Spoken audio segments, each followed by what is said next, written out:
ओम शांति। बाबा good morning. आज अव्यक्त बाप दादा के 2 मई 2021 के महावाक्य हैं।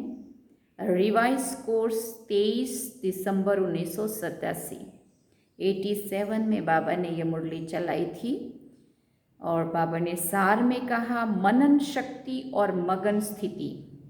मनन शक्ति और मगन स्थिति। तो अब हम इसका विस्तार सुनेंगे।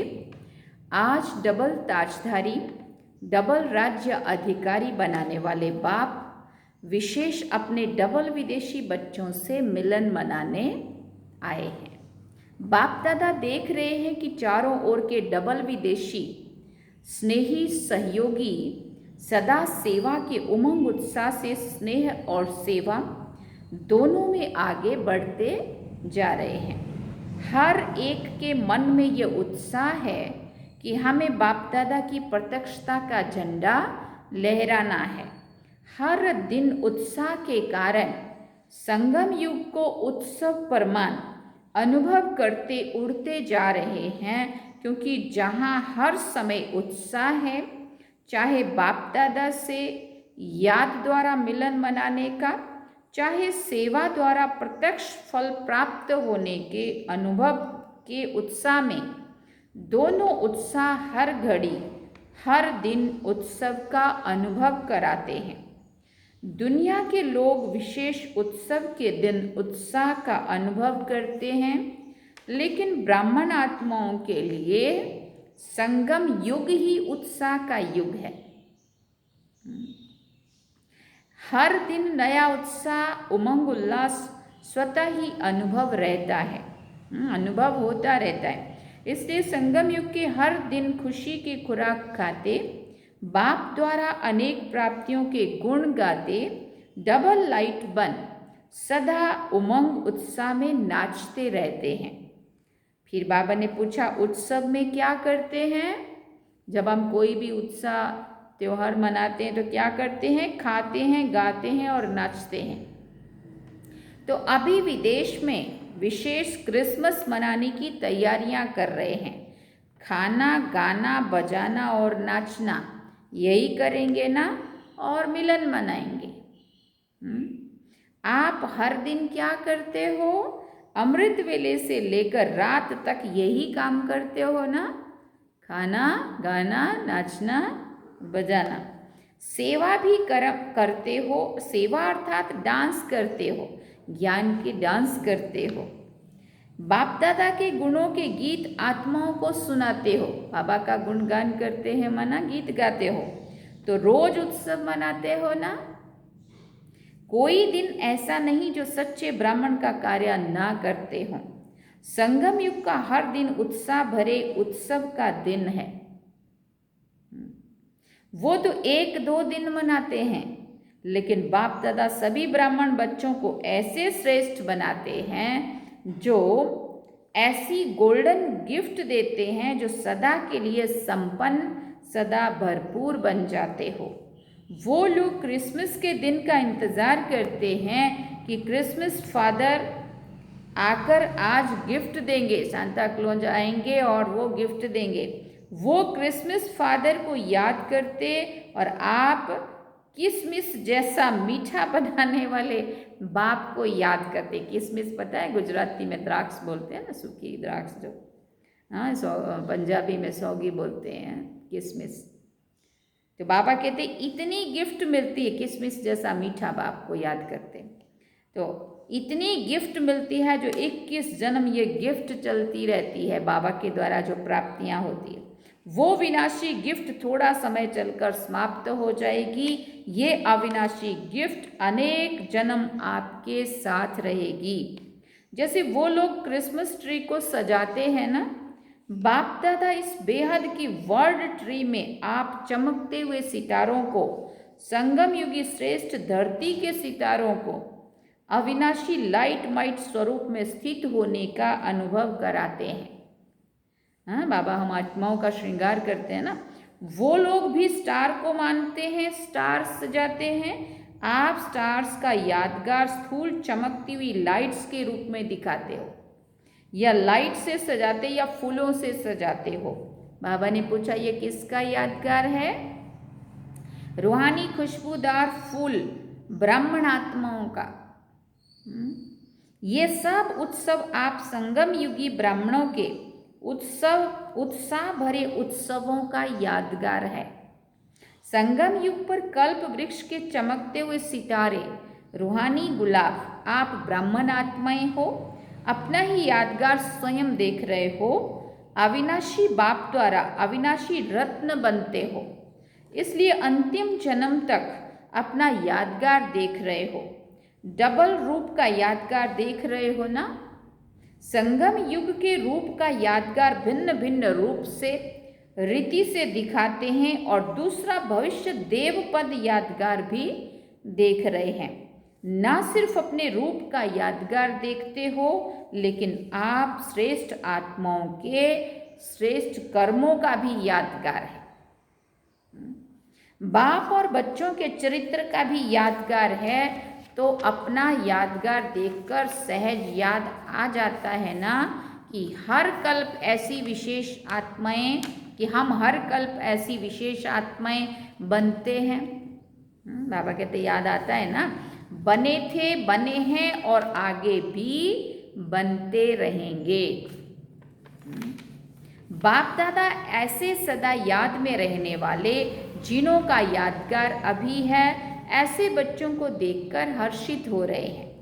याद में रहने वालों का यादगार, याद का महत्व यादगार देख रहे हो, तो डबल विदेशी बच्चों को अपना यादगार देख खुशी होती है ना। बाप दादा को डबल विदेशी बच्चों को देखकर डबल खुशी होती है। बाबा ने कहा क्यों?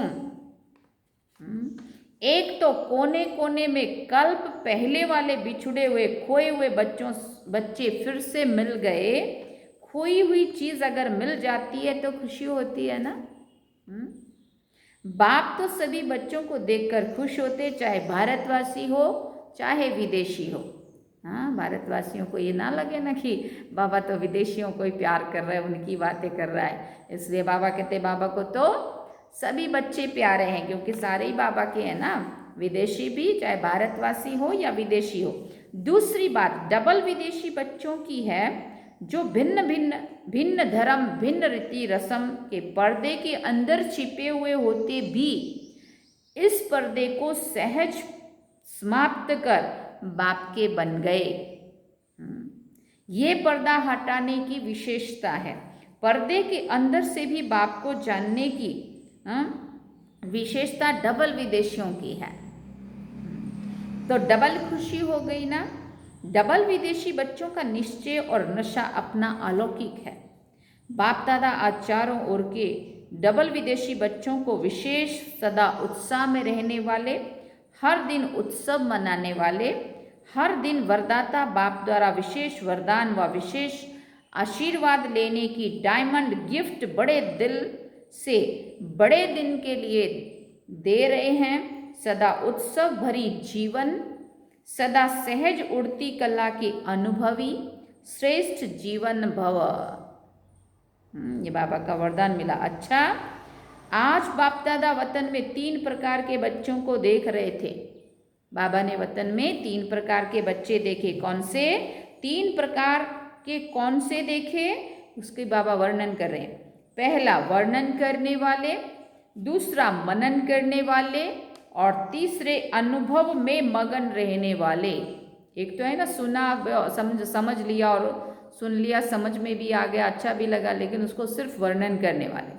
और दूसरा जो सुना उसको अंदर मनन चिंतन करने वाले, उसके बारे में गहराई में जाके अंदर चिंतन मंथन करने वाले। और तीसरा जो सुना उसको मनन चिंतन किया, तो मनन करेंगे तो उसके आधार पे चिंतन किया, मनन किया, तो उसके आधार पे क्या हुआ? अनुभव उस चीज़ का करेंगे। तो बाबा ने कहा ये 3 प्रकार के बच्चे देश विदेश के सभी बच्चों में देखे। वर्णन करने वाले ब्राह्मण अनेक देखे, मनन करने वाले बीच बीच की संख्या में देखे, अनुभव में मगन रहने वाले उससे भी कम संख्या में देखे। सुना, पहली स्टेज सिर्फ सुनना, दूसरी स्टेज सुने हुए को मनन करना, और तीसरी स्टेज जो सुना उसका मनन चिंतन करके उस चीज़ को अनुभव में लाना। तो वो बहुत कम देखे बाबा कहते। वर्णन करना अति सहज है क्योंकि 63 जन्मों के संस्कार हैं। एक सुनना, दूसरा जो सुना वो वर्णन करना, ये करते आए हो। भक्ति मार्ग है ही सुनना या कीर्तन द्वारा, प्रार्थना द्वारा वर्णन करना। या तो सुनते रहो भजन कीर्तन या तो फिर गाते रहो। साथ साथ देह अभिमान में आने के कारण व्यर्थ बोलना ये पक्के संस्कार रहे हैं। जहाँ व्यर्थ बोल होता है वहाँ विस्तार स्वतः ही हो जाता है। व्यर्थ को तो फिर कितना भी लंबा चौड़ा आप खींच सकते हो। स्वचिंतन अंतर्मुखी बनाता है, पर चिंतन वर्णन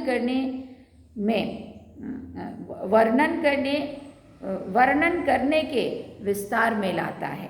तो वर्णन करने के संस्कार अनेक जन्मों के होने के कारण ब्राह्मण जीवन में भी अज्ञान से बदल ज्ञान में तो आ जाते हैं। सुनेंगे ध्यान से। ज्ञान को वर्णन करने में जल्दी होशियार हो जाते हैं। वर्णन करने वाले वर्णन करने के समय तक खुशी व शक्ति अनुभव करते हैं। जब हम किसी को सुना रहे होते हैं तो जितना टाइम तक सुनाया उस टाइम तक नशा चढ़ा रहा बहुत अच्छे से, क्योंकि समझ तो आया है ना। इसलिए बाबा कहते हैं उनको तब तक नशा चढ़ेगा जब तक वो किसी को सुना रहा है। लेकिन सदा काल के लिए नहीं। मुख से ज्ञानदाता का वर्णन करने के कारण शक्ति और खुशी ये ज्ञान का प्रत्यक्ष फल हो जाता है। लेकिन शक्तिशाली स्वरूप सदा खुशी स्वरूप नहीं बन सकते। फिर भी ज्ञान रत्न है और डायरेक्ट भगवानुवाच है, इसलिए यथाशक्ति प्राप्ति स्वरूप बन जाते हैं। मनन करने वाले सदा जो भी सुनते हैं उसे मनन कर स्वयं भी हर ज्ञान की पॉइंट का स्वरूप बनते हैं। मनन शक्ति वाले गुण स्वरूप, शक्ति स्वरूप, ज्ञान स्वरूप और याद स्वरूप स्वतः ही बन जाते हैं, क्योंकि मनन करना अर्थात बुद्धि द्वारा ज्ञान के भोजन को हजम करना। जो सुना उसका अंदर चिंतन मंथन चला, माना हमने उस ज्ञान के भोजन को हजम कर लिया। जैसे स्थूल भोजन अगर हजम नहीं होता है तो शक्ति नहीं बनती है, सिर्फ मुख के स्वाद तक रह जाता है। ऐसे वर्णन करने वालों को भी सिर्फ ज्ञान मुख के वर्णन तक रह जाता है, लेकिन वो बुद्धि द्वारा मनन शक्ति द्वारा धारण कर शक्तिशाली बन जाते हैं। मनन शक्ति वाले सर्व बातों के शक्तिशाली आत्माएं बनते हैं। मनन करने वाले सदा स्वचिंतन में बिजी रहने के कारण माया के अनेक विघ्नों से सहज मुक्त हो जाते हैं, क्योंकि बुद्धि बिजी है तो माया भी बिजी देख किनारा कर लेती है। दूसरी बात, मनन करने से शक्तिशाली बनने के कारण स्वस्थिति कोई भी परिस्थिति में हार नहीं खिला सकती। तो मनन शक्ति द्वारा अंतर्मुखी सदा सुखी रहता है। समय प्रमाण शक्तियों को कार्य में लगाने की शक्ति होने के कारण जहाँ शक्ति है वहाँ माया से क्या है, जहाँ शक्ति है वहाँ मुक्ति है, माया से मुक्ति है। तो ऐसे बच्चे विजयी आत्माओं की लिस्ट में आ जाते हैं। सुना। तीसरे बच्चे सदा सर्व अनुभवों में मगन रहने वाले। मनन करना ये सेकंड स्टेज है, लेकिन मनन करते हुए मगन रहना, जितना मनन चिंतन करेंगे उतना हम मगन रहेंगे, ये फर्स्ट स्टेज है। मगन रहने वाले स्वतः ही निर्विघ्न तो निर्विघ्न तो होते ही हैं, लेकिन उससे भी ऊंची विघ्न विनाशक स्थिति रहती है। अर्थात स्वयं निर्विघ्न बन औरों के भी विघ्न विनाशक बन सहयोगी बनते हैं।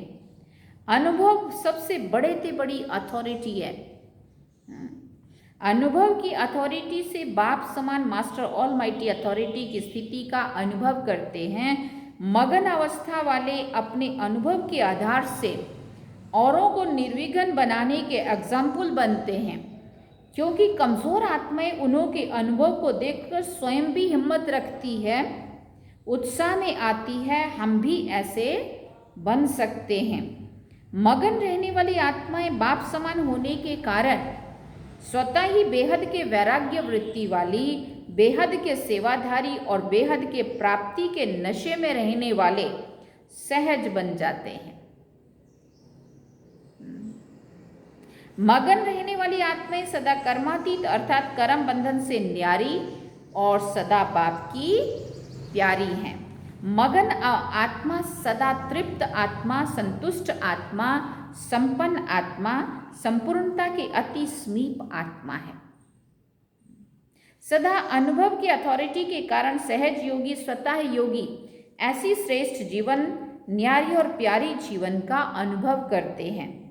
उनके मुख से अनुभवी बोल होने के कारण दिल में समा जाते हैं और वर्णन करने वाले के बोल दिमाग तक बैठते हैं। तो समझा फर्स्ट स्टेज क्या है? मनन करने वाले भी विजयी हैं, लेकिन सहज और सदा में अंतर है। मगन रहने वाले सदा बाप की याद में समाये हुए होते हैं। तो अनुभव को बढ़ाओ, लेकिन पहले वर्णन से मनन में आओ। वर्णन से मनन में आओ। मनन शक्ति मगन शक्ति को सहज प्राप्त करा लेती है। मनन करते करते अनुभव स्वतः ही बढ़ता जाएगा। मनन करने का अभ्यास अति आवश्यक है। जो सुना उसको अंदर ही अंदर, मन ही मन में उसका चिंतन चलना। इसलिए मनन शक्ति को बढ़ाओ। सुनना और सुनाना तो अति सहज है। मनन शक्ति वाले मगन रहने वाले सदा पूज्य, वर्णन करने वाले सिर्फ गायन योग्य होते हैं। तो सदा अपने को गायन पूजन योग्य बनाओ। समझा? सेवाधारी तो तीनों है, लेकिन सेवा का प्रभाव नंबरवार है। नंबरवार में नहीं आना है, नंबर वन बनना। अच्छा, सदा अपने को डबल राज्य अधिकारी, डबल ताजधारी, श्रेष्ठ आत्मा अनुभव करने वाले, सदा मनन शक्ति द्वारा मगन स्थिति का अनुभव करने वाले, सदा बाप समान अनुभवी मास्टर ऑलमाइटी अथॉरिटी स्थिति के अनुभवी मूर्त बनने वाले, सदा अपने शक्तिशाली पूज्य स्थिति को प्राप्त करने वाले, ऐसे नंबर 1 सदा विजयी बच्चों को बाप दादा का याद, प्यार और नमस्ते। हम रूहानी बच्चों की भी रूहानी माता पिता बाप दादा को दिल व जान सीखवा प्रेम से याद, प्यार, गुड मॉर्निंग, नमस्ते, थैंक्स बाबा जी। फिर बाबा ने विदेशी भाई बहनों के ग्रुप से बात की। विदेश में रहते स्वदेश स्वरूप की स्मृति सदा रहती है। विदेश में रहते स्वदेश, स्वदेश माना मुझ आत्मा का देश, हाँ, स्वरूप की स्मृति सदा, स्वरूप की सदा स्मृति में रहने वाले हो। जैसे बाप परम धाम से इस पुराने पराये देश में प्रवेश होकर आते हैं, ऐसे आप सभी भी परम धाम निवासी श्रेष्ठ आत्माएं, सहज योगी आत्माएं ऐसे अनुभव करती हो कि हम भी परम धाम निवासी आत्माएं इस साकार शरीर में प्रवेश कर विश्व के कार्य अर्थ निमित्त हैं। आप भी अवतरित हुई ब्राह्मण आत्माएं हो। शुद्र जीवन समाप्त हुई, अब शुद्ध ब्राह्मण आत्माएं हो। ब्राह्मण कभी अपवित्र नहीं होते। ब्राह्मण अर्थात पवित्र। तो ब्राह्मण हो या मिक्स हो, फिर बाबा पूछते हैं, दोनों नाव में पांव रखने वाले नहीं, एक ही नाव में दोनों पांव रखने वाले हो। तो ब्राह्मण आत्माएं अवतरित आत्माएं हैं। वैसे भी जो भी आत्माएं अवतार बनकर आई हैं, अवतार रूप से प्रसिद्ध हैं, वो किस लिए आती हैं? श्रेष्ठ परिवर्तन करने के लिए। तो आप अवतारों का काम क्या है? विश्व परिवर्तन करना, रात को दिन बनाना और नरक को स्वर्ग बना देना। इतना बड़ा कार्य करने के लिए अवतरित हुए हो, अर्थात ब्राह्मण बने हो। फिर बाबा ने पूछा, ये काम रहता है ना? लौकिक सर्विस भी किस लिए करते हो? इनकम भी कहाँ लगाने के लिए? इनकम भी जो करते हो माना वो भी किसके लिए? सेंटर खोलने के लिए करते हो व लौकिक परिवार के लिए ही करते हो? बाबा कहते पूछो अपने आप से, जो भी हम कमाते हैं लौकिक का लौकिक में ही लग रहा है या इस अलौकिक सेवा में भी लग रहा है? अगर ये लक्ष्य रहता है कि कमाई भी ईश्वरीय कार्य में लगाने के लिए करते हैं, लौकिक कार्य करते भी सेवा ही याद रहती है ना? और किसके डायरेक्शन से करते हो? फिर पूछा बाबा ने। जब बाप की श्रीमत प्रमाण करते हो तो जिसकी श्रीमत है वही याद तो आएगा ना। इसलिए बाप दादा कहते हैं लौकिक कार्य करते भी सदा अपने को ट्रस्टी समझो। ट्रस्टी भी हो और वारिस भी हो, चाहे कहाँ भी रहते हो, लेकिन मन से समर्पित हो तो वारिस हो। वारिस का अर्थ ये नहीं है कि मधुवन में आकर रहो, देखो, लेकिन सेवा क्षेत्र पर रहते भी अगर मन में मेरापन नहीं है, अर्थात समर्पित हो तो वारिस हो, तो सरेंडर हो या अभी कर्म बंधन के अंदर हो, पूछते हैं बाबा।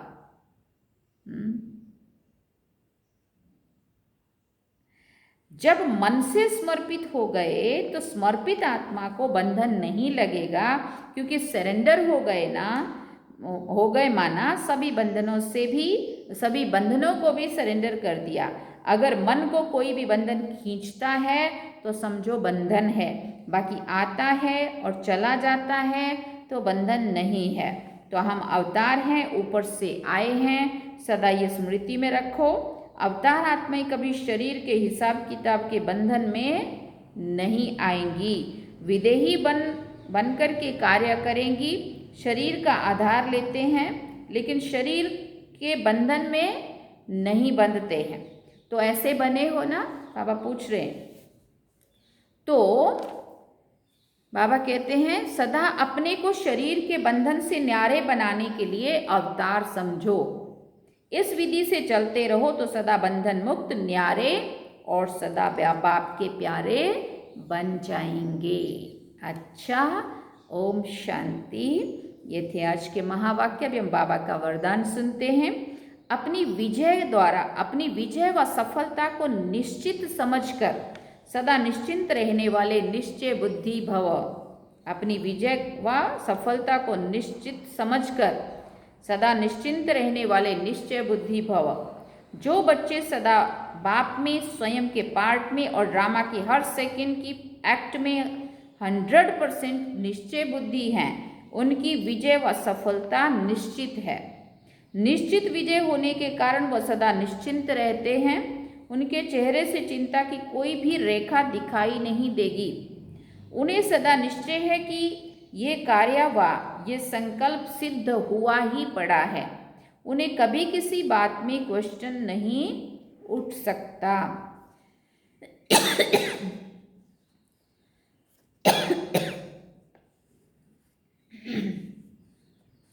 फिर बाबा ने स्लोगन में कहा,